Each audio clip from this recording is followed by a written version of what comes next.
সাল্লাল্লাহু আলাইহি ওয়াসাল্লামকে দেখেছি ইস্তাকবালা সিয়ামা শাহরিন ইল্লা রমাদান।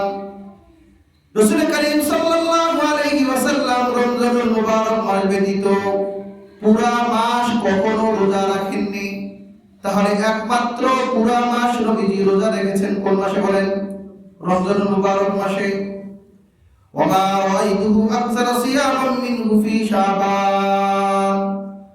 আর শাবান মাসে যে পরিমাণ রোজা রেখেছে, অধিক পরিমাণে রোজা রেখেছে, এই পরিমাণ রোজা আর অন্য কোনো মাসে রাখতে দেখিনি। তাহলে তার জীবনে পুরা রমজান মাস তিনি রোজা রেখেছেন। আর রমজানের বাহিরে অধিক পরিমাণে সবচেয়ে বেশি যে মাসে রোজা রেখেছেন সেই মাসটি কোন মাস? শাবান মাস। অনুরূপভাবে আবু দাউদ শরীফের 2431 নম্বর হাদিস আম্মা আয়েশা সিদ্দিকা রাদিয়াল্লাহু তাআলা আনহা থেকে বর্ণিত হয়েছে, তাকুলু কানা হাব্বু শুহুরি ইলা রাসূলিল্লাহি সাল্লাল্লাহু আলাইহি ওয়াসাল্লাম আন ইয়াসুমাহু শাবান সুম্মা ইয়াসিলুহু বিরমাদান। রাসূল করিম সাল্লাল্লাহু আলাইহি ওয়াসাল্লামের কাছে এই 12 মাসের মধ্যে আহাব্বু শুহুরি প্রিয় মাস, সর্বাধিক প্রিয় মাস ছিল শাবান মাস। তিনি সে মাসে রোজা রাখতেন এমনকি রমজান মাস পর্যন্ত। তাহলে এই হাদিসের মাধ্যমে আম্মা জান জানাইলেন যে ফজিলতপূর্ণ যে সমস্ত মাস আছে, রমজানুল মুবারক মাস, এটা সবার কাছেই প্রিয়। আশুরাল হরম, এগুলো সবার কাছে প্রিয় থাকতে হবে।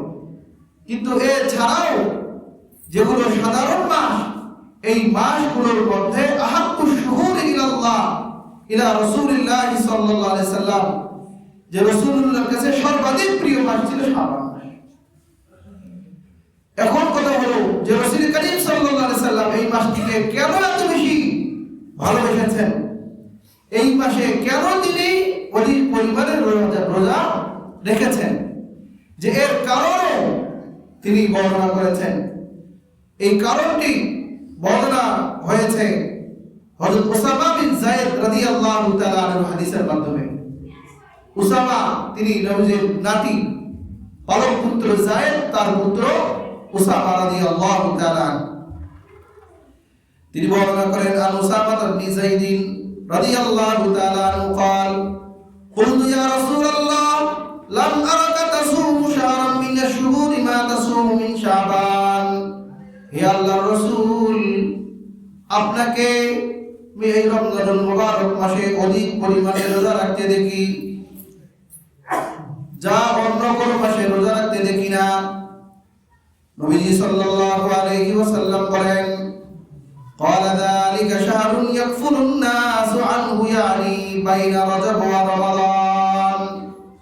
যে এটি এমন মাস, যেই মাস সম্পর্কে, যেই মাস থেকে মানুষ উদাসীন, গাফেল, মানে এই মাস সম্পর্কে মানুষ সচেতন না, যেই মাসটি হলো রজব মাস এবং রমজান মাসের মধ্যবর্তী মাস। তারপরে আরো ভালো করে ব্যাখ্যা করে দিলেন যে এই মাসে কি ফজিলত এবং বৈশিষ্ট্য রয়েছে।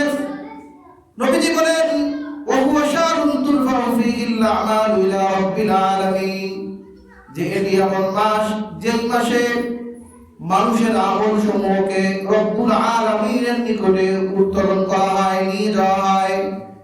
ফাহাব্বু আন ইউরফা আমালি ওয়া আনা সাইমুন।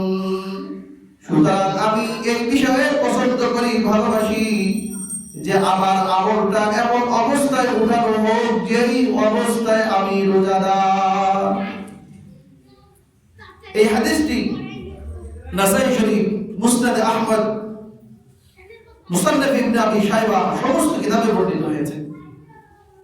নাসাই শরীফের 2357 নম্বর হাদিস।